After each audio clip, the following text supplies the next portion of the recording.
ଯେତେବେଳେ ଆମେ ଛୋଟ ଥିଲୁ, ଯେତେବେଳେ ବି ଆମ ଘରକୁ କଲରା ଆସେ, ମୋ ମୁଣ୍ଡରେ ତ ବହୁତ ଚିନ୍ତା ପଶିଯାଏ।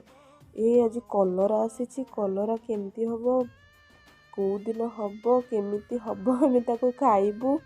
କିନ୍ତୁ ଯେତେବେଳେ ବି କଲରା ଆସେ ଆଉ ବୋଉ ରୋଷେଇ କରେ, ସେଇଦିନ ବାପା ଜମା ବି ଆଗୁଆ ଖାଆନ୍ତିନି। ବାପା ଅନେଇକି ବସିଥାନ୍ତି, ଆମେ କେତେବେଳେ ଖାଇବୁ ସେ ଆମ ସହିତ ବସିକି ଖାଇବେ। ଆଉ ବହୁତ ବାଧ୍ୟ କରିକି ଆମକୁ କଲରା ଖୁଆଇ ଦିଅନ୍ତି। କିନ୍ତୁ ଏବେ ତ ସମୟ ପରିବର୍ତ୍ତନ ହେଇଯାଇଛି, ବାପା ମଧ୍ୟ ଆଉ ପାଖରେ ନାହାନ୍ତି। ମୁଁ ବାହା ହେଇ ଶାଶୁ ଘରେ ଏବେ ଅଛି।